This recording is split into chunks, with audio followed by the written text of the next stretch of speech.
our spiritual consciousness is not about learning something new, but rather it's about uncovering what's already there. Sometimes to people, it may seem as though something spiritual, a new way of life that you have to train yourself into. But what happens is that when you actually begin doing it, you realize, oh my God, this is just so natural, and it becomes more and more natural.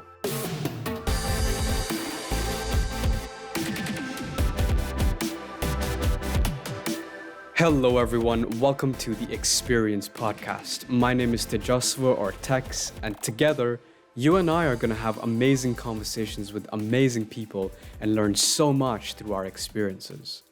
This is a listener-supported podcast, so any level of Patreon subscription or one-time donation will be accepted with a lot of gratitude and used back to making this podcast experience even greater. Before we begin, I just wanted to thank everyone who has been supporting this podcast and my music journey. If you didn't know, I have just released a music album called Ikigai Part 1 Perception, and this was recently played on the BBC radio as well. You can head over to bit.ly/texikigai or follow the link in the description to find out more. In today's episode, I can't wait to welcome Sutapa Prabhu. We're going to be talking about what it means to be a monk and what is the mindset behind that lifestyle. But first, let's take a deep breath and close our eyes and reflect on the word renunciation. Maybe it's a feeling, a memory, a person, an environment, or whatever else may come to mind.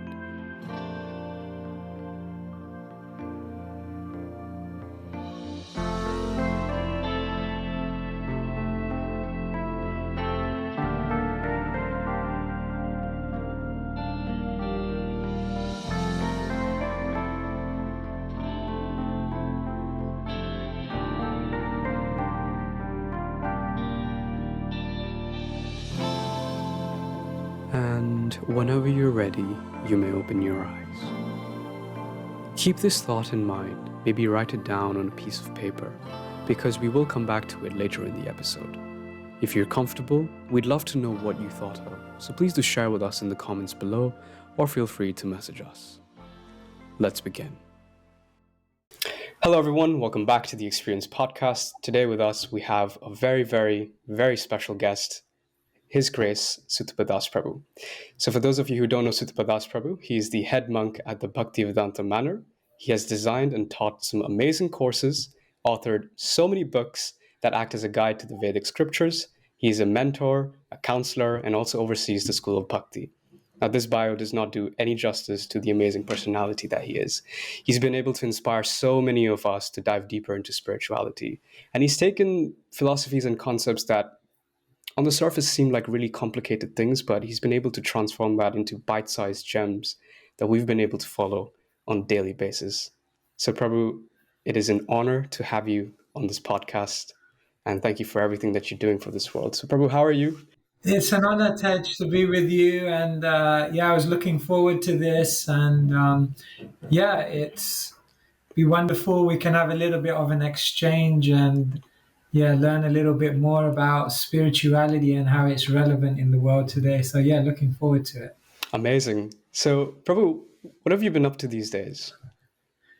Well, as you know, the world's been in lockdown. So since March 2020, I've primarily been here at the monastery. We have a beautiful place in northwest London, in Watford, a beautiful monastery donated by the Beatles. And I've been a resident here for about 20 years. Wow. So for the last, for the most part of the last 1.5 years, I've been here. And that's been amazing. I've been doing a lot of writing, a lot of studying, a lot of reflection, a lot of Zoom calls, as we all have. And but in the last month, I guess, since things have opened up, I've been traveling a bit more. So I've been around the country, around the UK, and I just returned from a trip to France. Wow. And I'm on my way to Copenhagen, Denmark tomorrow. Day after tomorrow, So. Wow. So I caught you at a good time then. Yeah. So Prabhu, tell us a little bit about that. What's the motive behind these travels? I guess as a monk, one of our major contributions that we try to make to the world is to inject some spiritual wisdom into the equation. I think Mm, the world we're living in today has technologically advanced, economically advanced, politically advanced. Maybe that's borderline, but but definitely with all this advancement, unless there's a simultaneous um, injection of spiritual wisdom that people can really factor into their life in a very practical way, what we'll mm, find is that there's more and more conveniences, more and more comfort, more and more outlets of pleasure and gratification. But the net result is that people may not feel a deep mm. sense of happiness and satisfaction in their life without spiritual values, without spiritual perspectives. So that's what we try to do. We try to go out there in the world and make it accessible, make it relevant, and hopefully make it inspiring. Wow, that's really, really powerful. I remember when you did the Gita Life course. This is one of the things you said. You said that technologically we've advanced so much, and we're getting so many things instantly, that sometimes we overdo it, and because we're not being mindful of the things we're consuming and doing as well, we often end up getting even more negative than we started out with. And I think that was really powerful. It was very eye opening. Yeah. Yeah, they say in the world today we have more, but we enjoy less. And I remember one thing, one of the first monks I ever met, one of the things he told me is that the richest person is not the one who has the most, but the one who needs the least. And it was such a simple statement, but it's something that hit me in such a way that I thought, oh my God, my whole life was being planned on having more.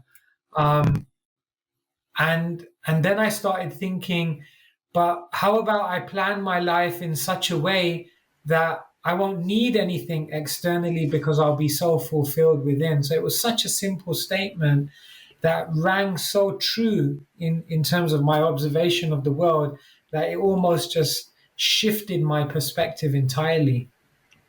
Wow. Yeah, this is making me reflect on something Casey Stock started saying a lot. There was this poster that started going around when COVID first hit, and we weren't allowed to go outside. And the quote was, you know what I'm about to say: "If you can't go outside, go inside." And I think, in a lot of ways, as tragic COVID has been for a lot of people, it has also presented the opportunity to make us spend more time with ourselves and understand ourselves a little bit more. And I think there are some amazing stories out there that will tell us that. No, that's really, really powerful, Prabhu. Now, I mean, just in terms, sorry, just in mhm. terms of going inside, like Mm, it's an interesting thing because I used to always, for me, it was like when that opportunity arose to explore the inner world, it was like I jumped at it, and I always felt like, why do others? Why doesn't everyone feel like doing that? It's such an mm, amazing thing to explore the inner world. mm, And then what it occurred to me is that many people don't have time to go within because the external life is just so crazy. So, as mm, you mentioned, COVID opened up that time. But some people may have time, but they don't go inside because they're almost scared of their inside. We have all this stuff within us, negative thoughts, bad qualities, and we're kind of almost scared that I don't want to start going too deep in exploring my inner world because I don't know what I might uncover. And mm, sometimes it feels more depressing when I go inside. So some people don't have time. Some people are just scared to go within. And I think there are other people who genuinely make time and do want to go in, but I think they've never really been guided or mm, taught as to what it means to go within. Because it's fine to say, like, okay, Tej, like you can't go out, go within. But what does that mean? How does that work? What's the process to do that? And so a lot of what we do with the world is encourage people. Number one, make time. Hmm. Number two, don't be scared about your inner life and your inner demons or your inner things that you feel it's something you can confront and change and overcome. And then the third thing, we try to give people the tools to really introspect and reflect um, and yeah, and take that journey within. Yeah. The Journey Within. Great book by His Grace Radhanath Swami. Right, If you that's what get a yeah. chance to, please read that book. We talked about inner demons, Prabhu, and this is something that I feel a lot of people do fear. But it's easier to say, than to do. At least from my personal experiences as well. It's almost like taking a really hard to swallow pill. So what is inside us that's making us so scared to go in? Is it a lie that we've told ourselves our entire lives? Is it our conditioning that sometimes we question the world and think, am I being lied to the entire time? Like, we've been told to, educate ourselves, get a good job. And while these things may be important, a lot of us make that our entire life. And everything we do starts revolving around that. But a moment where we sort of take a step back, or, if just before going to sleep, we have these thoughts that we're like, wait, what am I actually doing? It's really frightening for many of us to even ask that question. And often at times I feel when we even bring this question up, say it out loud in front of our friends or family, they'll be like, just leave it, sleep it off or something like that. What are some of the things we can do to bring that courage up and just go inside? You've been in quite a few of the sessions that I've conducted, and you've probably heard me ask the crowd sometimes, what's the biggest lie in the universe, in the world that we're living in today? And people come up with different points. Hmm. And what I share with them is that perhaps the biggest lie in the world is that material facilities, material achievements, material accolades, material positions, material comforts, material arrangements will make me happy. Hmm. And every other lie that you see in the world, whether it's a lie by the media, whether it's a lie by your peers, whether it's a lie that, perpetuates generation after generation, all the other lies we see in the world are founded upon this basic lie that material arrangements, material situations is what will make me happy. And so when our life is founded upon that lie, then what happens is within our character, we develop certain traits, we develop certain desires, and we develop a certain vision of the world, which basically degrades us. You Hmm. know, we think things we don't want to think. We say things we don't want to say. We do things we don't want to do because we've got these desires, these character traits, this way of looking at the world, which is very much based on the lie that material arrangements will make me happy. Hmm. And so therefore we're kind of scared to go in because we know this is not very nice, but it's me, it's who I've. And most people are scared because they think they can't change it around. But the good news of the ancient sages, the ancient literatures, is that if you begin to recalibrate your vision and shift your vision from the material to the spiritual, then as you begin to shift that vision to the spiritual, then what you begin to do is within yourself, you begin reconfiguring your desires Hmm. to spiritual, selfless ways of functioning. You begin to change your character. From envy, you move to appreciation. From anger, you move to tolerance. From miserliness, you move to generosity. From whatever it may be, lies, you move to truth, So you kind of make this shift in character. And in this way, spirituality really helps you to become the best version of yourself. Um, and sometimes they say we create a life that looks good on the outside but doesn't feel very good on the inside. Um, so by pursuing the spiritual path, we beautify the world within, and then the world outside of us naturally becomes beautified because whatever is within is created then outside of us. So um, but it's not an overnight thing, and it takes time, and but it's the greatest adventure. It's the most rewarding thing in the world, to become the best version of yourself. Wow. Really powerful. I'd like to share something. I think this is a quote by you, Sutapa Prabhu. This is something that Nanda Gopa Prabhu told me that is a quote by you. And I've quoted this in one of my lyrics, actually. You said, material breakdowns lead to spiritual breakthroughs. And thanks to you, Prabhu, this is something that has happened to me.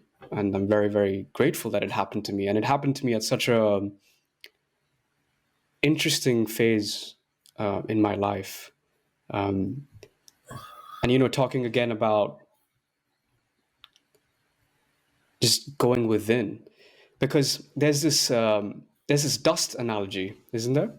Where we talk about when we first open a really dusty room and we enter it, there's dust everywhere, and we think, what's going on? But once the dust settles down, we have a much clearer vision. I might have just said that really wrong. Would you like to tell us the actual analogy, Prabhu? Well, the analogy of a dust is used in different ways. Sometimes the mirror of the heart is compared to dust. And by spiritual practice, by spiritual meditation, we begin to cleanse the dust from that mirror, and we begin to see our real self. That's one analogy that's often used. Another analogy that's often used is that the heart is like a room in which there's a lot of dust. And what happens is, when you look at a room, immediately it may look pretty clean, but as soon as you begin cleaning, all the dust comes to the surface. And halfway through the cleaning, the room looks visibly more untidy, more unclean, but that's the process of cleaning. First, the dust has to come to the surface, and then you can take the dust out. So these are kind of different analogies that are used in terms of dust, and this is the dust analogy is interesting, because what it's really getting at is that our spiritual consciousness is not about learning something new, but rather it's about uncovering what's already there. And this is really, really an important thing to understand, that sometimes to people it may seem as though something spiritual is almost like an imposition. It's a way of thinking. It's a new way of life that you have to train yourself into. But what happens is that when you actually begin doing it, you realize, oh my God, this is just so natural, and it becomes more and more natural. So yeah, it's about cleansing the consciousness, Wow. And like in life, we all like pure things, isn't it? Like pure orange juice, like what else? Pure gold. When I was at Pure Silk, there used to be a clubbing event when I was at university called Pure Silk. Oh, wow. So we all like something pure, right? Something that's untainted, uncompromised. So what can be more powerful than having pure consciousness that's not clouded by the dust of material conception? And just to come back to what you said before about how material breakdowns lead to spiritual breakthroughs. See, one of the biggest problems in life is that we don't like to change. Like change is so uncomfortable for people. there's a very few personality types who just jump at the opportunity for change. For most people, it's difficult. So the way the world is wired, if you like, is that ultimately in most people's life, challenging situations will come. Mm. And when those challenging situations come, sometimes they can be so intense that they almost seem as though they're breaking you down. But what those situations do is they cause somewhat of a material breakdown, to give you the impetus to have a spiritual breakthrough. Mm. Because without that impetus of our own volition and our own initiative, we may never go there, you know? So yeah, if someone, like you got all your viewers out there, and if someone's going through a point of, existential confusion, sometimes we can say even depression, or, Mm. a real sense of lack of direction or purpose, um, they may feel as though they're breaking down. But if they're able to have the right wisdom, the right people, and the right spiritual situation around them, that breakdown leads to a breakthrough. And that's really the story of the Bhagavad Gita and the main character, Arjuna. Yeah. Wow. You talked about pure consciousness, and I sort of want to link this to your your early life, let's say, because I feel like a lot of us, when we think of the word monk, we most probably imagine somebody sitting under a tree wearing some really simple clothes and meditating throughout the day. But first of all, how accurate is that description? And second of all, speaking of pure consciousness, when we do think of a monk, we're probably thinking, wow, they have the most pure consciousness, and maybe they were born that way. That's why it's so easy for them to be a monk. I mean, I'm sure there are a lot of people who there's a voice in their head that will say that to them, that, anytime we try to do something good for us, or there's somebody else out there who's doing something that we would like to do, we come up with these excuses, and there's a voice in our head that tells them, oh, it's easy for them to do, that's why they're doing it. So tell us a little bit also about what your mindset was when you were younger about a monk, and was this something that was always on your mind? Yeah. Well, I guess there are different types of monks. Mm-hmm. I guess the first type of monk is the reclusive monk. I think that's probably the one that you depicted, the one that goes into a cave or disappears into the forest, or you find under, on top of a mountain, away from everyone, and Mm. very much going within, moving away from the world and going within. Those kind of monks become socially dead. They leave society for all intensive purposes, and they um, live in seclusion. So that's your number one, your reclusive monk. Mm. And then I would say you get another type of monk, which is an engaged monk, a monk who very much lives within, their own sacred space, but then engages with the world and tries to share with the world and tries to help people who aren't monks, and tries to add some spirituality to the equation within whatever community they're part of. And then I think the third type of monk, there are urban monks, who, or, the modern day monks, which I guess we would come under that category. Like we have the hairstyle, we don the robes, but we kind of spend most of our time in cities, at universities, in different forums, just sharing spiritual knowledge, and really not necessarily. We are renounced, but that's not our focus. Renunciation. Our focus is contribution. Mm. Um, and so there are those type of monks. And then I guess there's the monk mindset as well, which is the monk within each and every person, regardless of where you live and what you do. And we can talk maybe about what that monk mindset is Mm. later on. So So yeah, I guess when I was young, I was fascinated by monks, and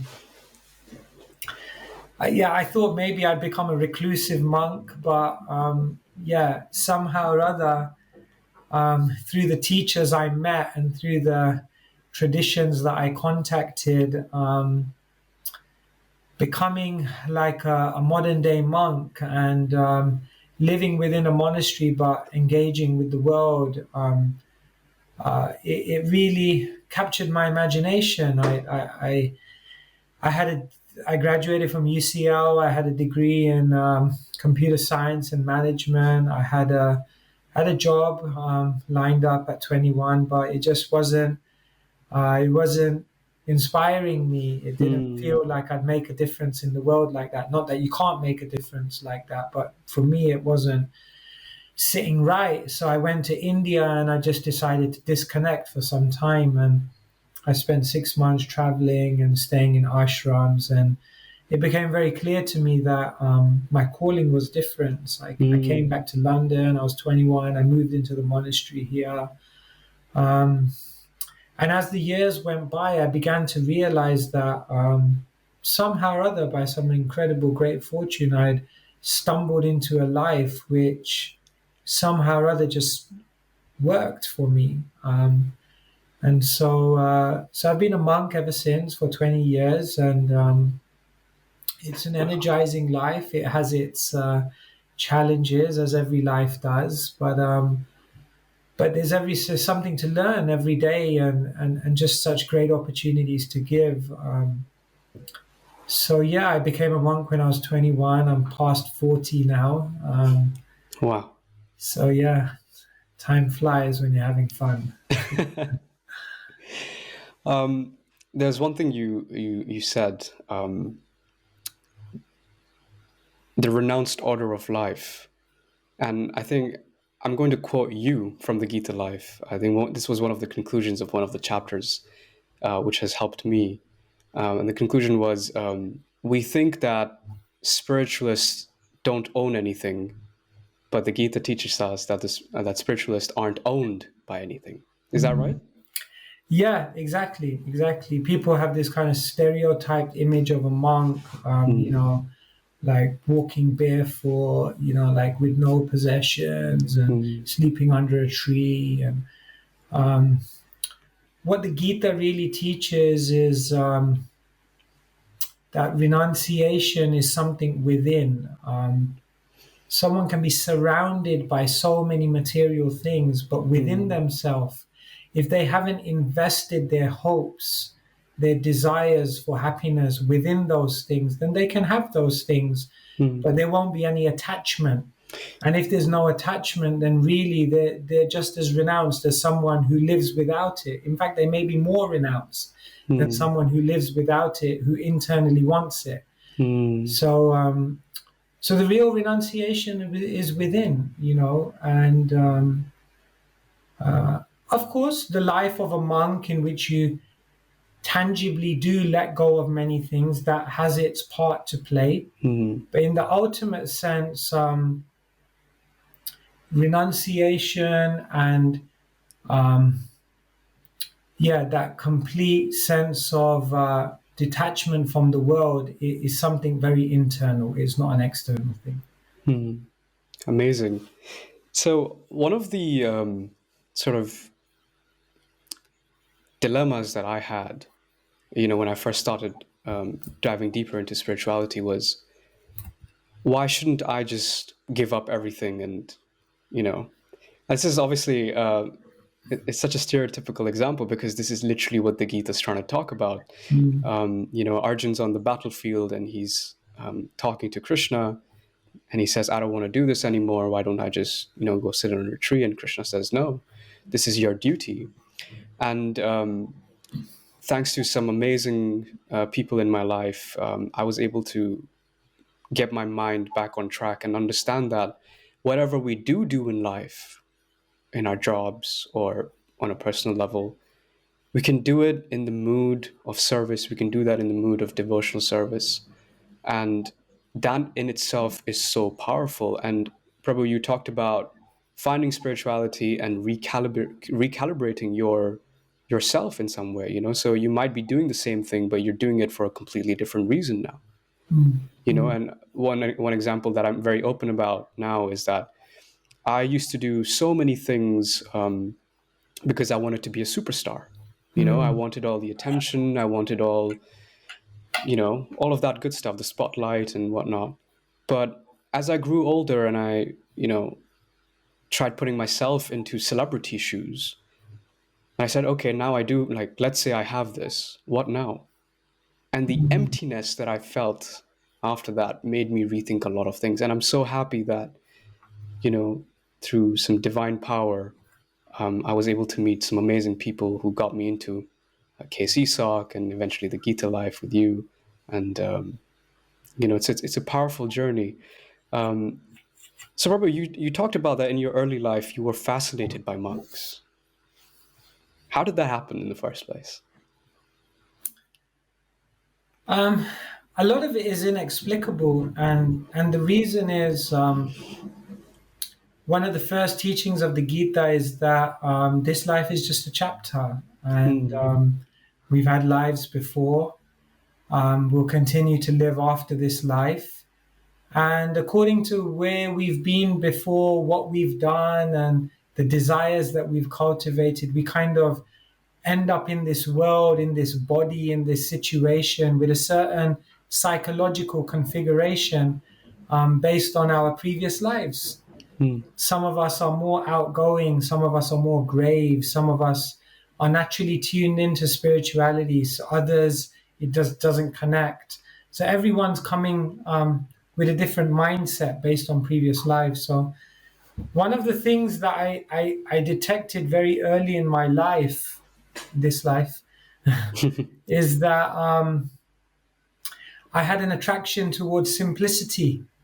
I never wanted to accumulate things. In fact, it became stressful if I had even one extra thing than I really needed. Minimalism, living with very little, it just felt natural to me. The idea of making money, it felt more like a burden than something to be enthused about. Even wearing a suit and tie was like difficult for me. It's just like it felt like just extra, unneeded things, titles, positions, achievements. Somehow it just didn't resonate with me so much. So I could see from a young age there was a tendency towards simplicity, and of course that must be something to do with my journey before this life, and therefore, as I began looking into spiritual teachings and saints and sages and sadhus, as we say in Sanskrit, who turned away from the world and lived with nothing, they became like fascinating people to me, because on one hand I was getting interested in spirituality, and on another hand I always had this sense of simplicity. And so when I found like a spiritual tradition in which I could find my spiritual answers and embrace this kind of inner calling for simplicity, then it just came together very perfectly. And when I became a monk at 21, like within a very short time, it was just it became very clear to me, like, wow, this is it. This is what we call in Sanskrit, this is my Dharma, this is my calling, this is my purpose, this is my what I'm wired for, So yeah, I think it was just a tendency towards simplicity. Wow. We've talked about Dharma a lot, actually, in your courses. And for people listening in, what's a way that people can find their calling? Something Yeah. that they're by default tuned into. I usually say three things if you want to find your Dharma. Like, The first thing is you have to analyze. The second thing is you have to ask. And the third thing is you have to attempt. So the first thing is you have to analyze yourself. Um, you can do personality tests. You can just try to step back, look within, and just try to see yourself, like, what are your strengths, what are your weaknesses, in what environments do you really thrive, in what environments do you struggle, what kind of activities naturally resonate with you, and what kind of activities are, feel alien. As soon as you begin analyzing yourself, understanding your personality better, then you get a sense of what kind of work in this world or what kind of way of life would work for you. Um, the second thing to do is ask, like, have people around you who know you well and ask them, like, what do you think I should do? What do you think my dharma or my calling is? What, from observing me, where do you think I can make a difference in the world? And their input is good, because sometimes what happens is we may be skewed, um, because we may have a desire to be like someone else or do what someone else is doing. And therefore, we convince ourselves that, no, this is my dharma as well. This is my dharma. So when you ask someone else, because they don't have that bias, because they don't have that, that sense of, they're not swayed by that, they can give you a much more neutral, detached outlook or analysis. And then the third thing I say is attempt. Just try different things. If you think your dharma may be to be a teacher, then teach. Learn teaching and just try it. And very soon you'll know whether it's you or not. And so we shouldn't be scared to try other things as well. And one of the biggest reasons why people don't find their dharma in this world is because, say, for example, someone has a job. Um, it gives them security. It gives them money. It gives them a sense of position in the world. It gives a certain stability. And even though the work may be miserable or it may not be fulfilling at all, they're not willing to attempt new things because they don't want to give up their comfort, security, the money, and all that. So we have to be ready to, what I tell people is, if you're convenience focused, you will be experience starved.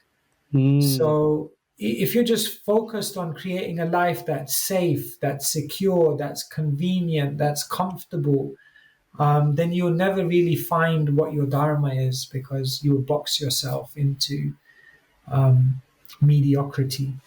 So yeah, if you want to find your dharma, analyze yourself, ask your friends, and attempt different things. And over time, it will become very clear. Wow. There's this really nice graph for those listening, and it's called the Ikigai, and it means finding your purpose in Japanese. And it's this beautiful concept of 4 circles coming together, Yes. and that is synonymous to Dharma. Is that right to say, Prabhu? Yeah, dharma is a concept. Dharma literally means that which sustains. It means the very essence of your being. It means the very thing that if you lost that, you would cease to be you. So like the dharma of salt is to be salty. The dharma of sugar is to be sweet. The dharma of water is to be fluid. The dharma of fire is to burn. If you ever came across fire that doesn't burn, it wouldn't be fire, because that's its very essence. So, whether we call it dharma, whether ikigai, or there are many concepts that draw on the same thing, Find the things you're good at, and find the things which capture your imagination, and find the things that the world needs. And where there's the intersection of all of those things is basically your dharma and contribution to the world. Amazing. Speaking of Dharma, I'm going to share this conversation that you and I had about a year ago. I was in a bit of a existential crisis, I would say, and there was just everything in my head was collapsing. My entire model of the world collapsed inside my head. And the reason was Sutapa Prabhu was giving this class on the Bhagavad Gita called Gita Life, and that ran for 3 months. So Yeah, it was like 10 weeks, yeah. 10 weeks. And that was honestly summer well spent. So every Saturday for about 3 hours, we'd wake up, and grab some herbal tea, have some breakfast, and just listen to Sutapa Prabhu talk. And a lot of the things that Prabhu said kept resonating with me because he was able to take these seemingly complex philosophies and turn them into, something very relatable. And I sort of looked at my life and all my fears that started accumulating the year before that started surfacing. And now the question was, okay, I'm in the UK, I have an Indian passport, and I need a visa to stay in the UK. But do you remember this conversation? Yeah, and most of the companies that are offering a visa don't seem like places that I could contribute to the world in. And I remember having this conversation with you, and you said, okay, are there any other things that you like doing? I said, yeah, I really like music, but I can't make a living off of it yet. And I want to start this podcast, but I don't even know what's going to go there. And there was loads of negativity in my head. And I remember telling you what I eventually wanted to do, which was sort of change the mindset of the world, create a very positive impact and form this bridge between the way people are currently thinking from maybe a very selfish perspective, and go more towards, selflessness and more spiritual focus. But at the time, even those words didn't exist in my vocabulary. And Prabhu, you told me, I know you're the kind of kid who wants to change the world, but if you want to change the world, you need to know how it works first. And you said, there's nothing wrong with applying to these companies. There's nothing wrong with working there. And if you think that that's not where your life is headed, that's okay, because you would have gained so much experience out of it. And from that experience, you can do so many amazing things. The decision is yours. And that really, that removed that really negative brick wall inside my head that was stopping me from even wholeheartedly applying to these places. Gratefully, thankfully, I have a job now, and, I've moved to Manchester, and I honestly thank you so much for that. But I'm not the only one who goes through things like this. Almost everybody at some point in their life, not even once, maybe many, many times, they'll have this sort of moment and they say, okay, first of all, I don't even know what to do. And once we figure out what to do, then there was this entire process of applying, getting rejected 50 times, and that sort of is like a slap to your ego, But it's one of the things that I think really needed to happen in my life personally. So often it feels like every time we try taking a step in the right direction, where we face these sort of barriers. And these are barriers that we didn't even know existed, and let alone have the strength to overcome these barriers. What are some of the things that we can do to, first of all, identify that these barriers exist, acknowledge their presence, because if we're in denial, then that's a whole different side.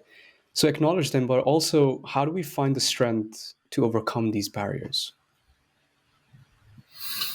Yeah, it's a really good question. I can't remember who it was. Maybe it was a British Prime Minister, but he said if a path has no obstacles, it probably doesn't lead anywhere significant. So I think the first and foremost is when you walk a path and there are obstacles, you can understand you're heading somewhere significant. Like when I became a monk, there were many obstacles, intense obstacles to adopting that life. And even to this day, when I look back, I'm not quite sure how I overcame them. I didn't think I had that strength, but somehow I did. And I could see that those obstacles were on a path which were really taking me somewhere, But this is what I would say. We have a very famous Stephen, Simon Sinek, who's written this book, Start with Why. Mm. Um, and it's interesting because the Vedanta Sutra, which are um, some of the most essential literatures in like the Vedic philosophy, they begin with the aphorism Atato Brahma Jigyasa. And now you have the human form of life. Ask, inquire, and question why. Mm. So you see, most people they stall on their life path because in reality they don't know where their life path is going. So when you don't know where your life path is going and you experience obstacles on that path, you have no energy, you have no momentum, you have no really compelling reason to say, like, whatever it takes, I'm going to get through this. Mm. Because you also don't know, like, where am I even going with this? Better maybe I just give up, you know? But when you begin with a very strong why, a why that's intellectually convinced you, a why that's emotionally moved you, and a why that spiritually resonates with you, then when you've got that why, it becomes a North Star and it Mm. becomes the thing that you keep pursuing. And because you've instilled it in such a deep place within your consciousness, whatever may you encounter along the way, it almost becomes like, obstacles are what you see when you take your eyes off the goal. But if you have no Mm. goal, if you have no why, if you have no compelling future that's captured your imagination, then you have nothing to focus on. And if you have Mm. nothing to focus on, then you will focus on the obstacle and the obstacle will consume you. Mm. So the real problem in the world is that most people, Martin Luther King, he said, we have guided missiles and misguided men. Wow. So, so it's almost like we have all this amazing stuff going on in the world technologically, um, but people have no vision. People have no Mm. vision about their life. Where am I going? Where am I going to be in 20 years' time? It's almost like they're just falling into a default trajectory that's been dictated to them by society. And therefore, obstacles become problematic because they don't Mm. also know where they're going. Mm. So for me, that was really what was so important. Like, and that's really what the Gita is like. The world teaches you act now, ask questions later. Like religion, spirituality, God, all of those things you ask later in your life once you've Mm. like earned money, got been successful, all of that. Like you ask those questions when you're about to die. Mm. But the Gita says, ask first and act later. In other words, ask the big questions first and find Mm. the big answers first, because then that drives your life trajectory and it creates a very strong why. Mm. So I think one of the biggest problems in the world is that people they don't start with why. And therefore everything else becomes difficult. Yeah, yeah. I mean, this is so relatable, Yeah. and I'm sure everyone listening in agrees as well. I think the why aspect is so important, and it's something we overlook a lot because I think the phrase you used here was dictated by society, Mm, and this sort of subconscious conditioning that we almost have. Maybe it's expectations from people we grew up with, or things like that. Because I personally had a really tough time. People around me when I was growing up, a lot of people were like, "Oh, don't do this, go back and study." I was like, "No, I want to work on Rubik's cubes." They're like, "That's useless. Go and study for exams and stuff." And I really had to fight through so much of that. And I mean, it's no surprise to me that that Rubik's cube thing was the reason I ended up in the UK, and from there I found Imperial and Casey Sock and so on. But it was always asking that why question. But Prabhu, sometimes we ask this question and the answer is nowhere to be found. Are we looking in the wrong direction? Well, the first thing is that we have to make a serious attempt. I mean, the famous Christian aphorism is "Seek and thee shall find." And really, most people are not really seeking the answer. From a spiritual point of view, we got to start with the faith that if there, or maybe trust is a better word, the trust that if there is a conscious, sentient, supreme entity out there that I'm meant to find, then if I'm sincerely endeavoring to connect, the universe will conspire in such a way as to bring me to the answers I need to find. So the first thing is we have to become sincere seekers. Wow. And that's not such an easy thing, because in the world today, our consciousness, our attention is hijacked by a million and one things. But it's got to come to the point where one is really sincerely seeking. I once was walking down the high road, and someone came out of a travel agent, and they had like a stack of holiday brochures, like literally a stack up to their chin. And what occurred to me is that this person probably has about like 3 weeks off in a year or something, and they're going to do the research to find out which is the best place to go, because they want to make sure they spend those 3 weeks, like max it out the best they can. And I thought, for a 3-week holiday, I'm like, how much research does someone do? But when it comes to like the questions of who am I, what happens after death, is there a deeper meaning to life, is there a God out there, and what's he like, it's almost like we're not even willing to read a book. We're not even willing to dedicate time and energy to go to spiritual places, meet spiritual people, and find these are the biggest questions, the most kind of but who's investing that time? So I think when we invest time, not just time, but when we invest our heart in really trying to find,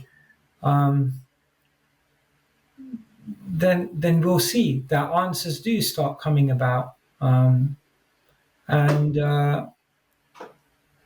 another thing is that the spiritual knowledge isn't simply grasped in an intellectual way.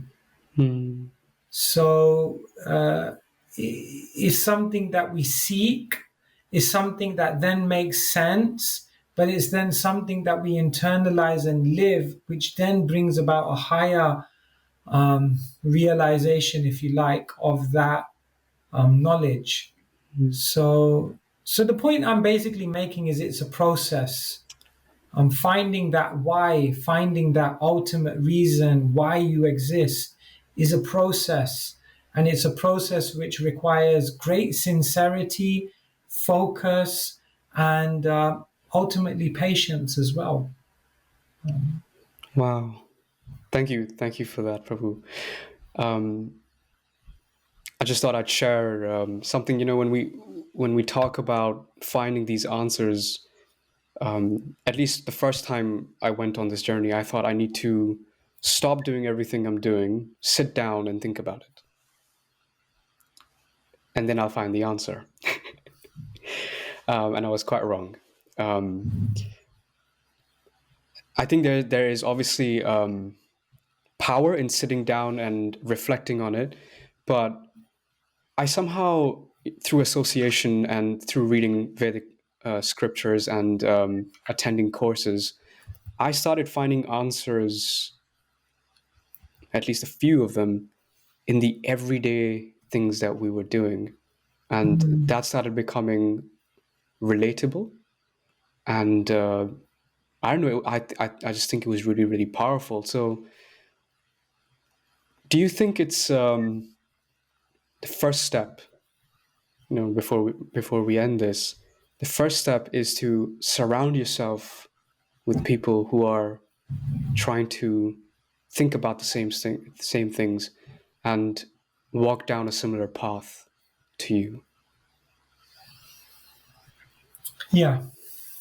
Well, someone used to say to me, if you're the smartest person in the room, you need to change room, you know? Yeah. And the point he was making is that you need to surround yourself with people who challenge you, but challenge you to do what? Challenge you to learn more, dream more, do more, become more, achieve more, and find more.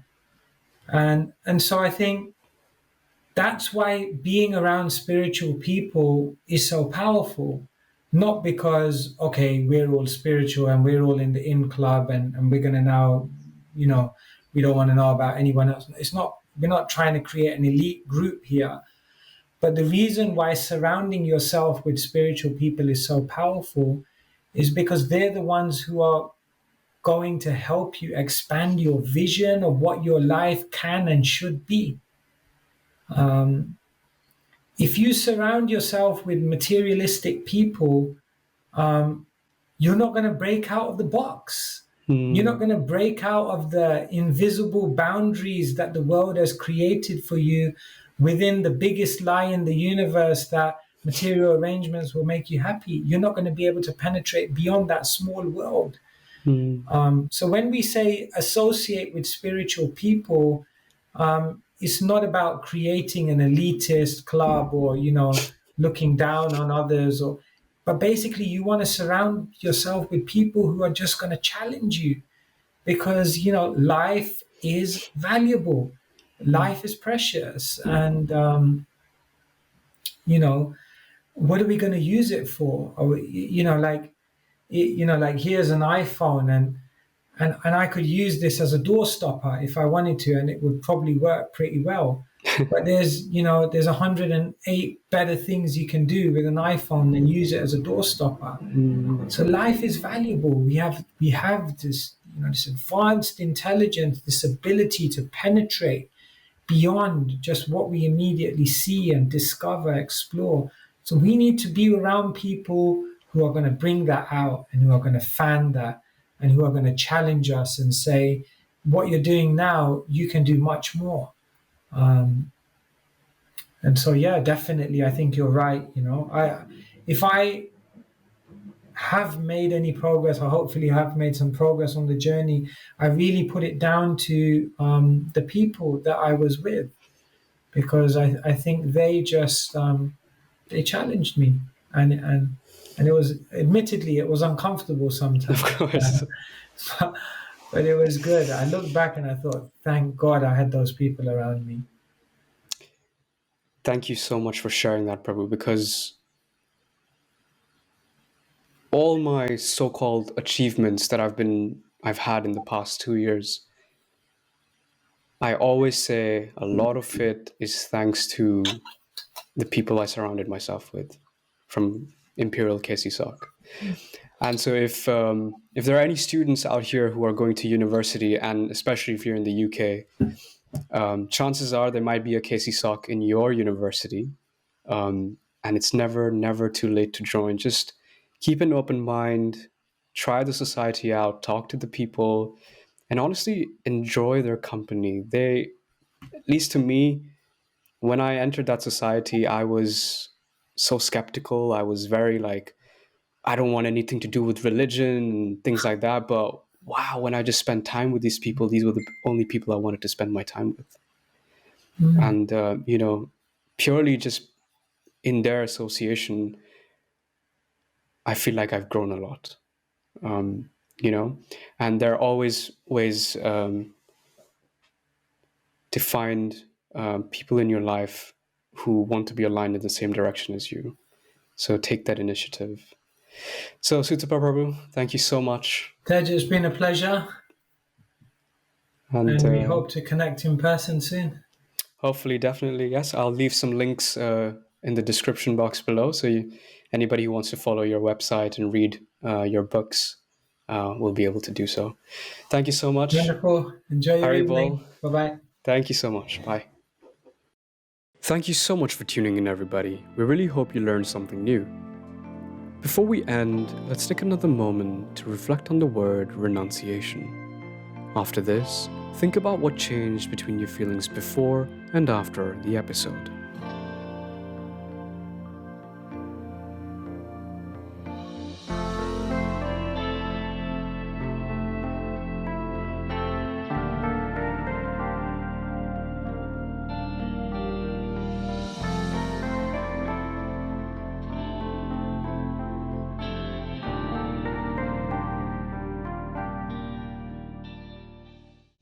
This podcast was created so we can listen to all our stories and learn from each other, because there's so much that we all experience in our individual journeys.